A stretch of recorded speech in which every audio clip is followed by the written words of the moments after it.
I learned to swim right here, caught crayfish right underneath where we're sitting right now, spent time burning around on the lake in little boats, learned to water ski here as a child and kept that going all through my teens. Spent a lot of time looking out for osprey and eagles on the lake, so it was fantastic growing up here. I was raised by my grandparents on my mother's side and my mother herself. She was a young mother when I was born, 17, so it was sort of the three parents, grandparents and my mother. My grandfather in particular was always politically engaged and sort of brought politics into the household and to the dinner table as a topic of discussion. So I've been politically aware, engaged with politics for as long as I can remember, my whole life, even as a child.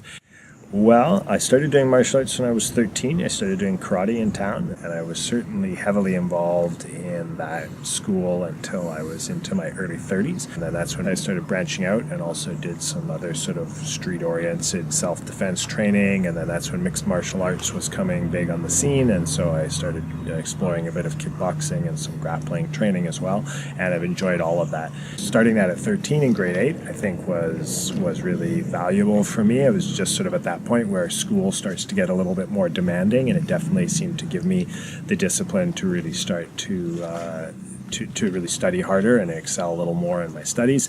And so that sort of fitness and physical activity as a part of a healthy lifestyle really sort of became an important part of my life at that age and has stayed with me all the way through now that I'm approaching middle age. And I don't know that I would have actually sort of caught that train if I hadn't started doing martial arts then.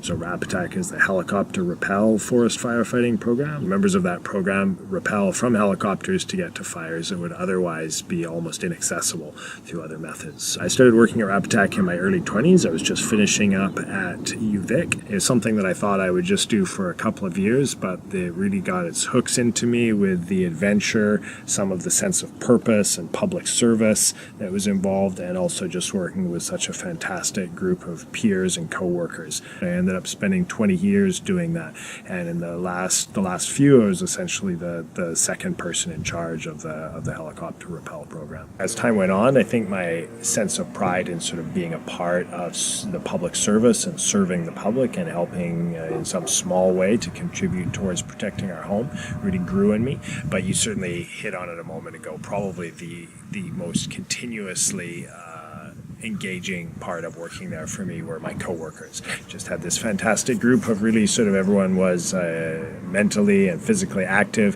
engaged in their lives. You'd come together for this intense period in the summer, 4, 5, 6 months maybe for the fire season, share experiences and adventures, and then again you come back the following season and start that cycle all over again. And so yeah, it was fantastic. I think the earliest thread of what you're asking about actually started with reading stories about like King Arthur and the Knights of the Round Table, and then getting into other sort of adventure stories and even into science fiction and fantasy, like The Hobbit and The Lord of the Rings, the Narnia Chronicles, and then I started to maybe put that into physical practice a little bit more with martial arts, and then into professional practice with forest firefighting, and to some extent now with emergency management. And even this campaign for Langford-Juan to Fuca is maybe another extension of me trying to take on an adventure and a challenge, and also to do the right thing in doing so.